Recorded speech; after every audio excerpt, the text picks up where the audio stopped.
Good evening. I'd like to call the June 3rd Board of Public Works to order. We'll start with roll call. Chairman Sevenik. Here. Alderman Lewis. Here. Alderman Marshall. Here. Alderman Grady. Here. Alderman Rapella. Here. Alderman Nichols. Here. Alderman Eisenach. Here. All are present except for Alderman Perkins. Thank you, Deputy Clerk. First item that we have is from the public. Any comments on matters listed on the agenda? I don't think so. Okay. Then we'll move on to approval of the minutes to approve the Board of Public Works. Is there a motion? Alderman Rapella. Thank you very much, Alderman Sevenik. I will make a motion to approve the Board of Public Works minutes for 5/20/2024. Well, there's a lot of 20s in there. There was, okay. 5/20/2024. There is. And second by Alderman Grady. Any corrections or changes? Seeing none. Say that, yes. All those in favor say aye. Aye. Opposed? Those are approved. Our first discussion and action item is recommend to award contract unit 2024-09. And this is another asphaltic situation for you, Randy. Yep. Go ahead. All right. I'd like to make a motion to recommend to award contract unit number 2024-09, asphaltic concrete pavement chip sealing by Farner Asphalt Sealers, LLC, in the price of $60,487. Is there a second? Second by Alderman Grady. Director, you want to make a comment, and I think you might want to mention that we came under. Yes, certainly. Thank you, Chair. So just to back up a bit, we do bid and plan to bid every year for a crack seal program, and we did that a couple of meetings ago, and those numbers came in quite favorable for the roads that we were planning to do. So we have been wanting to try and get into another alternative of pavement maintenance, asphaltic pavement maintenance. So we, just to introduce, and I know this phrase is overused, but another tool to our tool shed, just to help prolong the length and age of our asphalt roads. So we are looking to do this is a chip seal program. It's not the chip seal of the past. It is a granite slag. So the material is a stronger stone. You don't get those black fines that track off. You don't get that tar that's getting driven into people's driveways. A lot of our neighboring municipalities have been using this, and we've had extensive conversations with asphalt contractors, and this is one that they recommended to help with that road surface. The roads that we're looking to tackle and would want to tackle, it's before they really get on that downward curve of the life of the pavement. So the roads that we're looking to do are about 9-10 years old. They'll get some crack sealing, and then they'll have this surface treatment on top of it. And it basically will seal off that road surface. We hit these roads when you're starting to see the aggregate show through in the surface. This just gives us another protective layer, giving it another, hopefully, 10, 15, 20 years. So that is just another option that we have been we've been wanting to pursue, and because our bids came in so low with the crack seal, that we were able to pursue doing this, going out to bid and seeing where we were at. Bids came in favorable enough that we feel it is worth us pursuing and seeing how it performs, and then maybe in the future expanding this program. Okay, thank you. Thank you. Alderman Grady. Thank you. With that, Director, so is this more expensive then, if you're comparing apples to apples, than what you're doing today for the same road? Or we've not done chip seal in years. Right, but is that a more expensive process than? Yes, because you're treating the entirety of the surface rather than just the cracks themselves.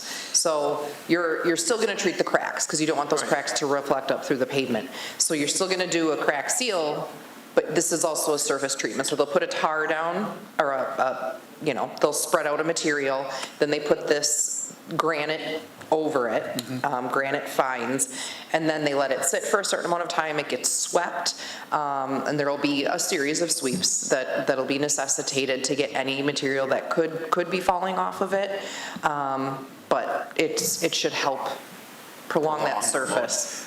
Does it take, you just said it takes a little bit longer, so instead of in the daytime, it might take 3 days? Certainly, yes, yeah, it might be a week. Okay. I'm not exactly certain as to how long that it's going to take, how long that has to sit. Asphalt, you can typically drive on it if it's not too hot that day, so I'd like to think that it would be within a couple of days. And our contractor, that Farner, we've worked with them for the last few years for the crack sealing, and they're very good at notifying residents of when they'll be in the area. Okay, thank you. Thank you. Is everybody's computer working? No, you want to pass that down to Ted? Thank you. He printed off a copy. I turned mine off and I'm restarting it, so hopefully this will work. But anyways, I just want to add that I was around when they started the first chip seal program, and it was awful, absolutely awful. When they'd spray that, it would go on cars, and it would be a lot of stone, thicker stone, and we've come a mile away. I used to vote against the chip seal years ago, and I'm all for this because of the new and improved chip seal that we have. So a motion's been made and seconded. Does anyone have any further questions? Then we'll take a roll call.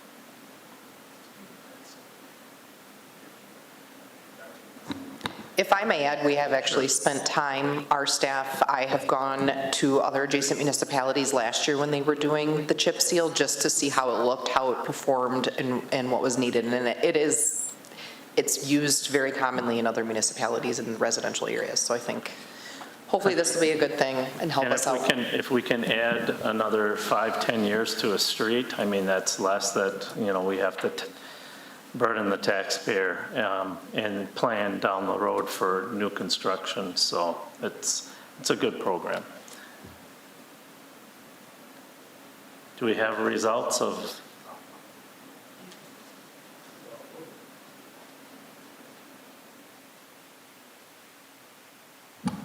Motion carries 7-0. All right, thank you, Deputy Clerk. Then we'll move on to a change order. And we have to wait until that's taken off before I can put on anyone's mic. There you go, Alderman Rapella.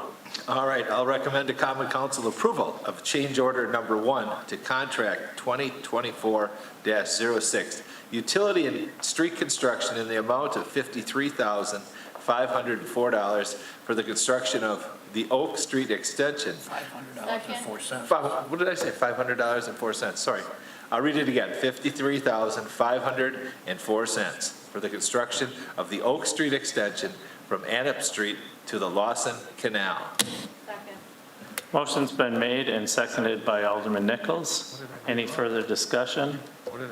Director, do you want to comment a little bit? I mean, we did talk about this. I was a little irate that we haven't moved forward yet on this because we have a property that basically they really can't lease it out unless there's a road in front of it. So I'm glad that we're moving forward on this. Correct. And we've had this kind of sitting out there barring our conversations with the DNR and permitting for the Oak Street extension itself, because we've had some hiccups with the dam safety group, with fisheries. Watch your language.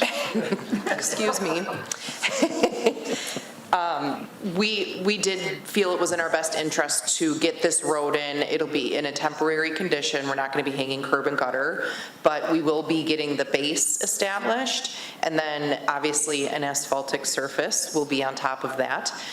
We do anticipate that we would be able to reuse the base that we put in for the new road when it comes time to do that. So it's not going to all be a redug back out material. We are going to try and use what we are putting in now for the future road when we get to that point. It's just right now elevationally, we don't know where we're gonna shake out with the proposed bridge. Right. But yes, this has kind of been hanging out there for a couple of years, something that we need to do to help this development. And we've talked about putting it in for some time, so. Okay, and hopefully this will help out, maybe a business or two could go into that building. As kids, Randy will even tell you, we called it Danger Dam. Danger Dam, there was a big sign up there in front of it, yes. Alderman Nichols.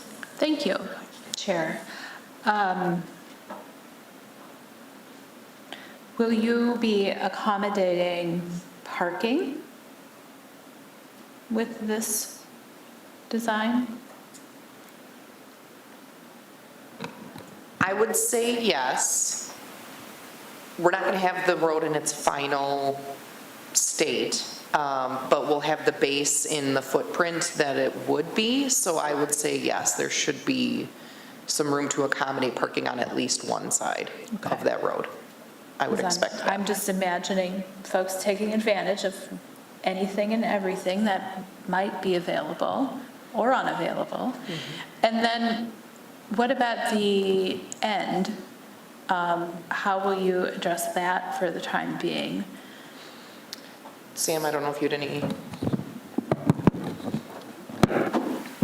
I believe we had discussed internally about just putting a temporary hammerhead on the back of that, obviously clearly before you get to the canal.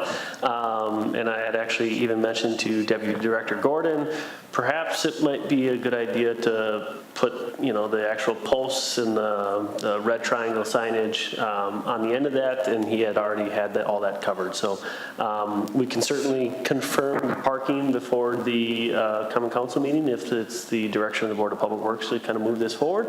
But yes, that is the proposal would be to stop that before the canal, and as well as put some sort of barricade there. Okay, and then it's been a while since I've actually been near that building, but is there a sidewalk there as well on that side of the building for entrance purposes? Yes, so they do have a sidewalk directly butted up to that building, and then a lot of the green space between that sidewalk and what would be this road right away is actually theirs to deal with. So part of this is going to be working with that developer to allow them the capacity if they want to kind of grade down to this parking lot area. The other thing that we did do several years ago is we did allow the restriping and the lane reconfiguration on Annip Street. So we did also add the parking on Annip Street, but this will provide additional visibility for those businesses. Yes, thank you. That's a good question, because I wanted to ask that too. I could just imagine if we didn't have the right kind of barricades at that point, someone's going to go. So even if it has to be bermed up at some point in a temporary situation and with the guardrails and that. So anything further? Alderman Rappella. Thank you very much, Alderman Sevenick. Sam, when is the bridge going to be put in? When is that planned for? That's the dam people. We're still working with them on figuring that whole situation out. Sure. Danger Dam. No, it is, last I heard, they are making some progress in that realm. But again, the Water Street and Jefferson Park plan kind of all of a sudden took precedent when we were working on that. So with those two projects under construction and underway too, this is kind of that one that's still hanging out there. So hopefully we can put a little bit more pressure on the DNR as well. They did have their regional director retire this year. I believe 3 out of the 5 regional directors in the state are currently vacant. And I believe the number 2 in charge of that region is also vacant in our area. So a lot of vacancies in the DNR too. So we'll continue to try to work with them the best we can to make all these projects happen. Wonderful, Sam. Thank you very much. All right, anything further? We can take a vote. Clerk?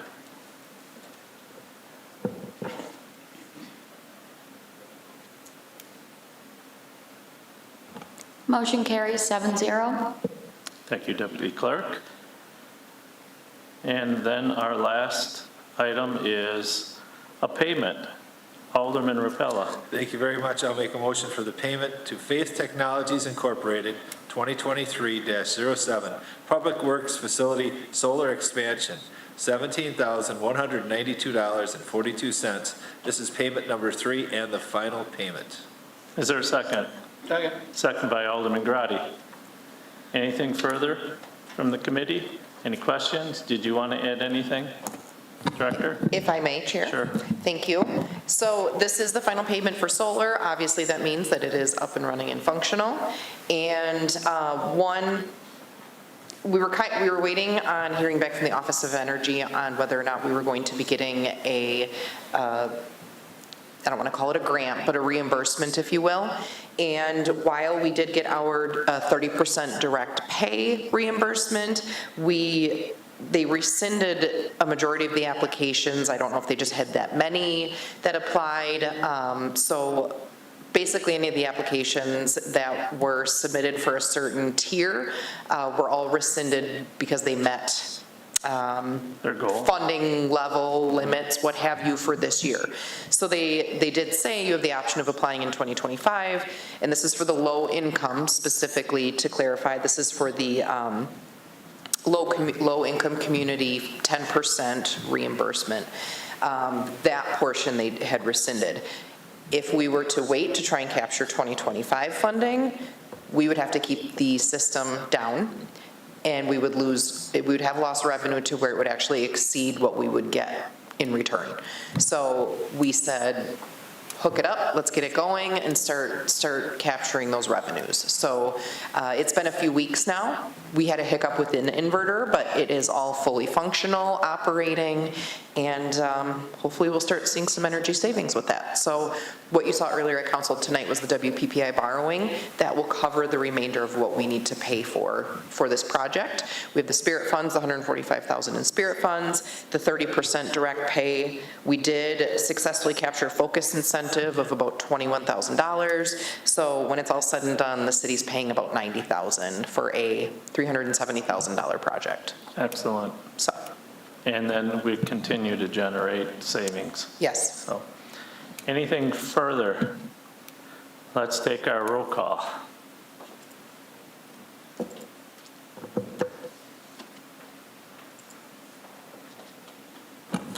Motion carries 7-0. All right, thank you, Deputy Clerk. Seeing we have no further business, I would entertain a motion